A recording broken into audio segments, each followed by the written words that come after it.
بسم اللہ الرحمن الرحیم الحمد للہ رب العالمین والعاقبۃ للمتقین والصلاة والسلام علی سید الانبیاء والمرسلین سیدنا محمد وعلی آلہ واصحابہ اجمعین اما بعد۔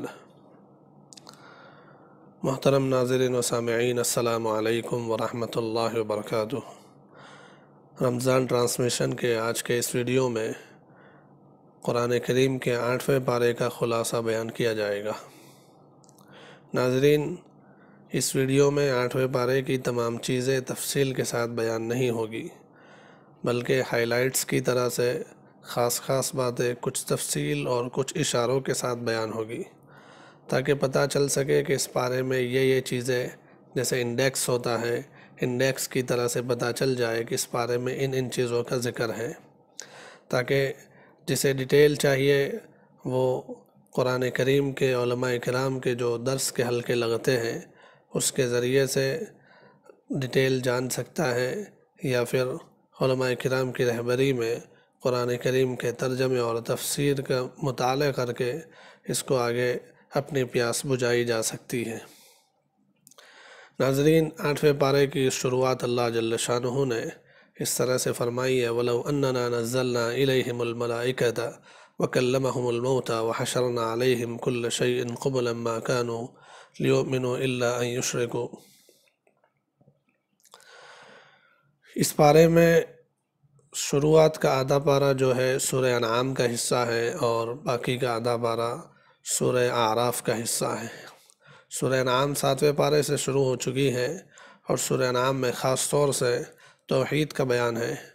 یہاں پر بھی 8ویں پارے کے شروع کی جو آیتیں ہیں، اس میں ان چیزوں کا ذکر ہے کہ مکہ کے مشرکین اللہ کے نبی صلی اللہ علیہ وآلہ وسلم سے مختلف ڈیمانڈز اور مختلف معجزے کے مطالبے کرتے تھے کہ آپ ایسا کر کے دکھا دو، ہم تمہیں مان لیں گے، ایسا کر کے دکھا دو، یہ معجزہ دکھا دو، وہ معجزہ دکھا دو۔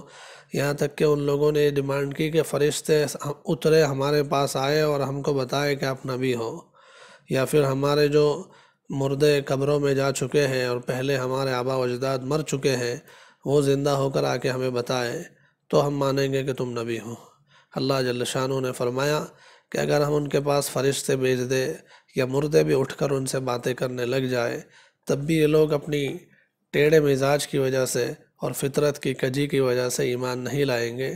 اس لیے نبی جی، آپ ان کے ان مطالبہ اور ان کے ان ڈیمانڈز پر پریشان ہونے کی آپ کو ضرورت نہیں ہے۔ یہ آپ کو جو اللہ کی طرف سے جو دلیلیں دی گئی ہیں، آپ کو جو معجزات دیے گئے ہیں، وہ کافی ہے حق آدمی کے حق سمجھنے کے لیے۔ اس لیے ان مطالبات کی وجہ سے آپ پریشان نہ ہو۔ ان چیزوں کا ذکر شروعات کی ان آیتوں میں ہے۔ پھر آگے چل کر اللہ جل شانہ نے فرمایا: وَإِن تُطِعْ أَكْثَرَ مَن فِي الْأَرْضِ يُضِلُّوكَ عَن سَبِيلِ اللَّهِ۔ اس آیت میں انسان کے ایک عام مزاج کی طرف اور اس انسان کے عام مزاج کے اندر جو غلطی ہے اس کے اوپر تنبیہ کی گئی ہے۔ انسان کا عام مزاج یہ ہے کہ جس عقیدے اور جس عمل کی طرف لوگوں کی بھیڑ دیکھتا ہے اس کو قبول کر لیتا ہے، اس کی طرف چلنے لگتا ہے، چاہے دلیل کے اعتبار سے وہ صحیح ہو یا نہ ہو۔ تو یہ انسان کا غلط مزاج ہے کہ جس کے فالوورز زیادہ ہو، جہاں لوگ چلنے والے زیادہ ہوں، اس کو قبول کر لینا، یہ صحیح مزاج نہیں ہے۔ صحیح مزاج یہ ہے کہ آسمانی اور عقلی اعتبار سے، دلائل کے اعتبار سے دیکھنا چاہیے کہ کون سی چیز صحیح ہے، کون سی چیز صحیح نہیں ہے۔ دلائل کے اعتبار سے جو چیز صحیح سمجھ میں آئے گی اس کو قبول کیا جائے گا، چاہے اس پر چلنے والے اس کے فالوورز کم ہوں۔ تو یہاں پر یہ خاص طور سے اس مزاج کی غلطی اللہ جل شانہ نے واضح کر دی کہ ایسا مزاج نہیں ہونا چاہیے، بلکہ تحقیق کے ساتھ جو صحیح بات دلائل سے ثابت ہو اس کو مان لینا چاہیے، چاہے فالوورز کم ہوں۔ پھر آگے فرمایا: وَلَا تَأْكُلُوا مِمَّا لَمْ يُذْكَرِ اسْمُ اللَّهِ عَلَيْهِ۔ اس میں یہ حکم دیا جا رہا ہے کہ جس جانور کو ذبح کیا جا رہا ہے اور اس کو ذبح کرنے میں اللہ کا نام نہیں لیا گیا تو وہ جانور حرام ہے، اس کا کھانا صحیح نہیں ہے۔ دیکھیے، جانور کو ذبح کرنے میں اللہ جل شانہ کا نام لینا یہ ضروری ہے۔ بغیر اللہ کے نام کے جو ذبح کیا جائے وہ جانور حرام ہے، اس کو کھانا صحیح نہیں ہے۔ پھر اسی پر لگتی 3-4 آیتیں اسی رکوع کے اندر ذکر کی گئی ہے۔ پھر آگے اللہ جل شانہ فرماتے: فَمَن يُرِدِ اللَّهُ أَن يَهْدِيَهُ يَشْرَحْ صَدْرَهُ لِلْإِسْلَامِ۔ کہ اللہ تعالیٰ جس کے لیے بلائی کا ارادہ فرماتے ہیں اسلام کے لیے اس کے دل کو کھول دیتے ہیں، یعنی اس کو اسلام کے احکام اور اسلام کا جو مذہب ہے وہ صحیح صحیح اسے سمجھ میں آنے لگتا ہے، اس کا دل اس کے لیے کھل جاتا ہے، اس کو ساری باتیں اسلام کی پرفیکٹ اور صحیح سمجھ میں آنے لگتی ہیں۔ اور جس کا سینہ اللہ جل شانہ اسلام کے لیے نہیں کھولتے تو پھر ان کا حال یہ ہوتا ہے کہ پڑھے لکھے ہونے کے باوجود بھی اس طرح سے اسلام پر اعتراض اور آبجیکٹ کرتے ہیں جیسا کہ بیوقوفوں کی سی باتیں ہوتی ہیں۔ انہی آیتوں میں شروع میں اس کا ذکر بھی موجود ہے کہ مکہ کے مشرکین اس وقت اعتراض کرتے تھے، ان کے بعد بھی بہت سارے لوگوں نے ایسے بیوقوفوں والے اعتراض کیے ہیں۔ وہ ایسا کہتے تھے کہ تم کہتے ہو کہ جس جانور کو تم اللہ کا نام لے کر ذبح کرو وہ حلال ہے، اور جو جانور خود بخود مر گیا یعنی مردار حرام ہے، ایسا کیسے ہو سکتا ہے؟ تم مارو وہ حلال اور جسے اللہ مارے وہ حلال نہیں۔ اس قسم کے اعتراض کرتے تھے، حالانکہ جانور کے ذبح کرنے کا جو حکم ہے اس کی مصلحت یہ ہے کہ جانور کے اندر جو خون ہوتا ہے، ناپاک خون ہوتا ہے، وہ اس کی رگیں کاٹ کر ذبح کرنے کی وجہ سے وہ سارا ناپاک خون نکل جاتا ہے، جس کی وجہ سے پھر جانور کا گوشت بیماریوں سے اور ناپاکی سے پاک ہو کر وہ حلال ہو جاتا ہے۔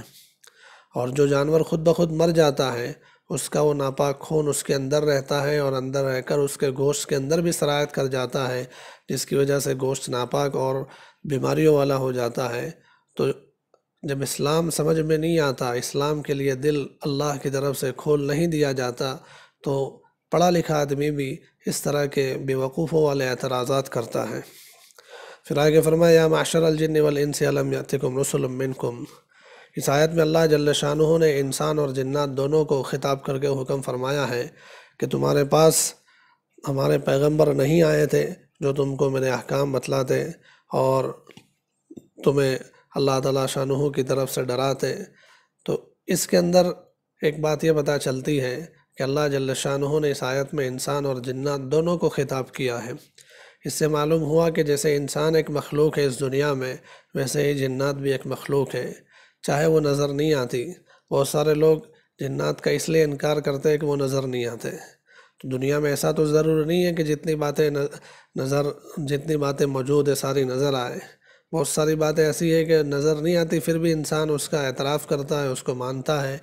تو ایسے جن بھی ایسی مخلوق ہے کہ جو نظر نہیں آتی لیکن وہ موجود ہے، اور جن بھی شریعت کے احکام کے مکلف ہیں جیسا کہ انسان بھی مکلف ہے، بلکہ انبیاء علیہ السلام کو جو بھیجا گیا ہے وہ جنات اور انسان دونوں کی طرف بھیجا گیا ہے۔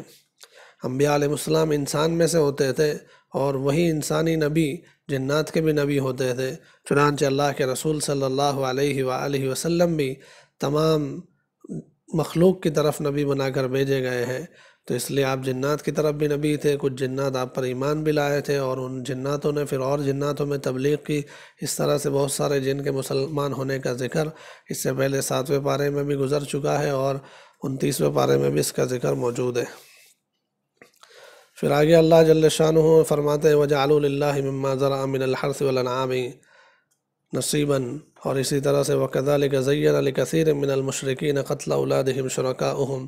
یہاں پر مشرکین نے جو شرکیہ رسمیں بنا کے رکھی ہوئی تھی اور ان کے جو غلط عقائد تھے، ان کے جو غلط طریقے تھے، اس کی تردید فرمائی اللہ جل شانہ نے۔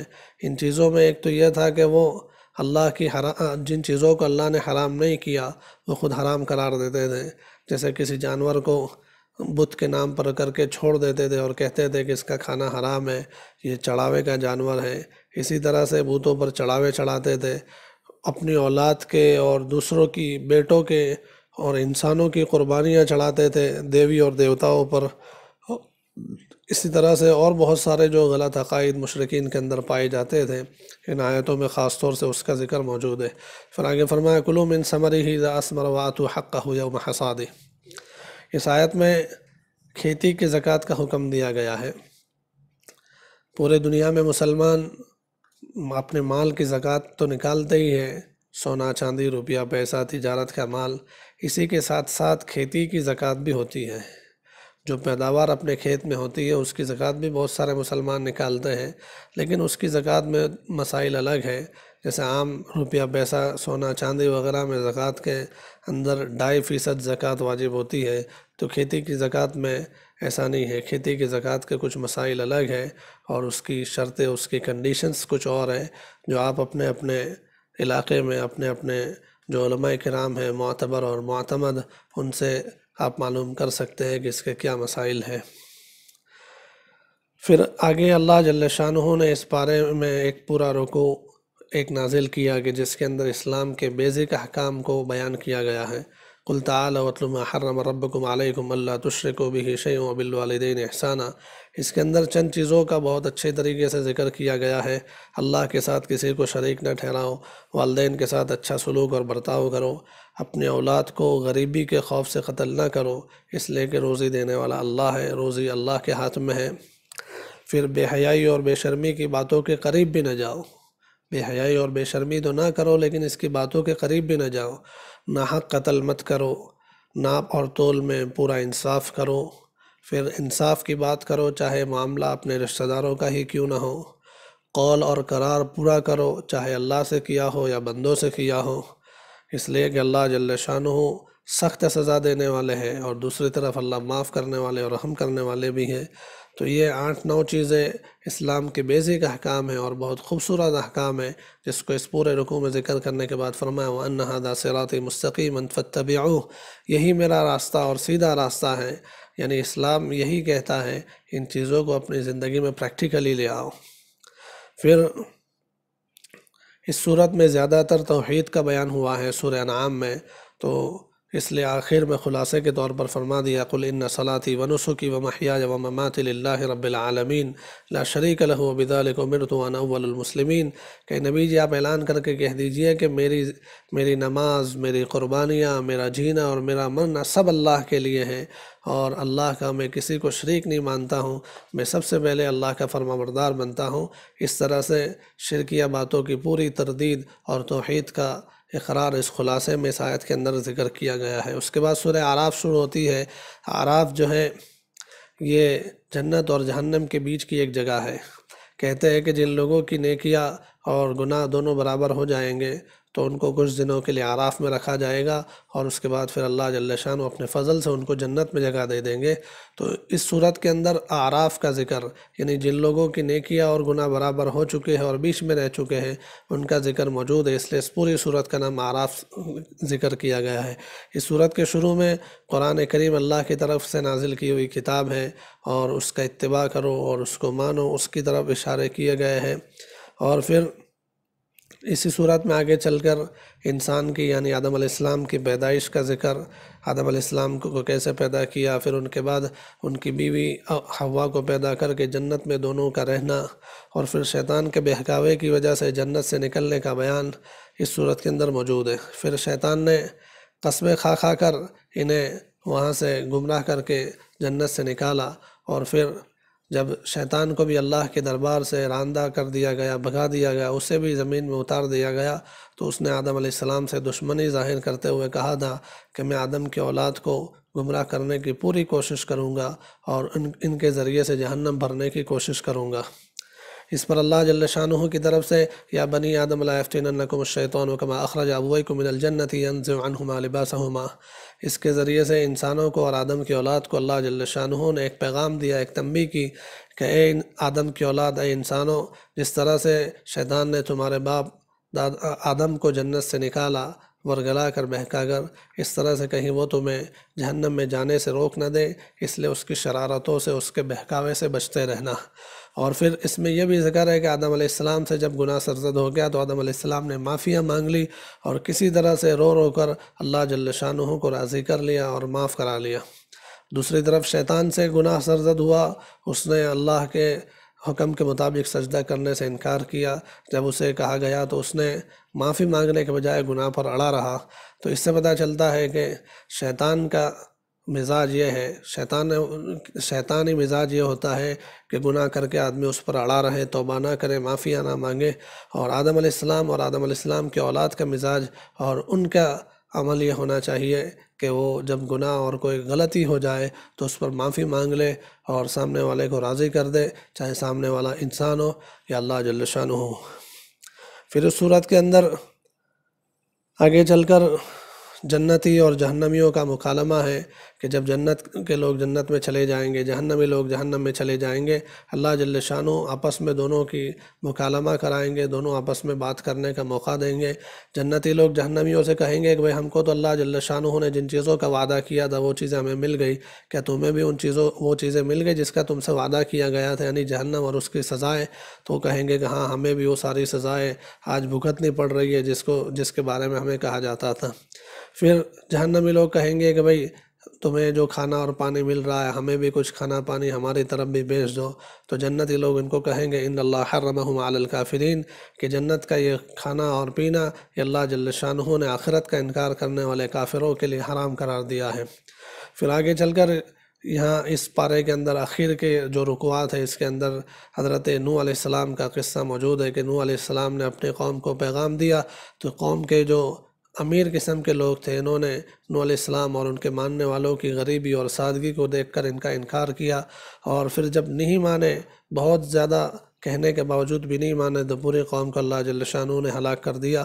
پھر قوم عاد کا ذکر بھی ہے، قوم سمود کا ذکر ہے۔ قوم سمود نے حضرت صالح علیہ السلام سے مطالبہ کیا کہ پہاڑ سے اونٹنی نکال کے دکھاؤ پھر ہم تمہیں مان جائیں گے۔ صالح علیہ السلام نے اللہ جل شانہ کے حکم سے اونٹنی نکال کے دکھائی، پھر بھی قوم نے نہ مانا اور اونٹنی کے پیر کاٹ دیے۔ اللہ جل شانہ نے اس پوری قوم کو ہلاک کر دیا۔ پھر آگے چل کر حضرت لوط علیہ السلام اور ان کی قوم کا ذکر ہے کہ لوط علیہ السلام کی قوم نے انتہائی قسم کی بے حیائی اور بے شرمی کا مظاہرہ کیا، لڑکوں کے ساتھ اپنی شہوت پوری کرنے کی غلط عادت میں مبتلا تھے۔ لوط علیہ السلام کے سمجھانے کے باوجود بھی نہ سمجھے، الٹا لوط علیہ السلام کو دھمکیاں دینے لگے۔ اللہ جل شانہ نے اس قوم کو ہلاک کر دیا۔ اور پھر اخیر میں حضرت شعیب علیہ السلام اور ان کی قوم کا ذکر ہے جس پر 8واں پارہ پورا ہوتا ہے۔ نبیوں کے ان واقعات کے ذریعے سے اللہ جل شانہ یہ پیغام دیتے ہیں کہ تاریخ یہ بتاتی ہے کہ جو قوم اللہ کی نافرمان ہوئی ہے اللہ جل شانہ نے انہیں ہلاک کیا ہے، چاہے وہ اپنے اعتبار سے کتنی طاقتور قومیں تھیں، اپنے اعتبار سے وہ کتنے بھی پاورفل لوگ تھے، اللہ جل شانہ نے نافرمانی کے بلبوتے پر ان سب کو ہلاک کر دیا۔ تو اس میں پیغام دیا جا رہا ہے کہ اللہ کے نافرمان بنے رہیں گے تو پھر ہلاکتی یہ ہمارا مقدر بن جائے گی۔ ہم چاہتے ہیں کامیاب ہونا تو اللہ کی فرما برداری ضروری ہے۔ شعیب علیہ السلام کے آدھا واقعہ 9ویں پارے میں ہے جس پر یہ 8واں پارہ پورا ہو جاتا ہے۔ یہ 8ویں پارے کا کچھ خلاصہ اور کچھ باتیں تھی۔ اللہ جل شانہ اس میں دیے گئے پیغامات پر عمل کرنے کی توفیق نصیب فرمائے۔ وما علینا الا البلاغ۔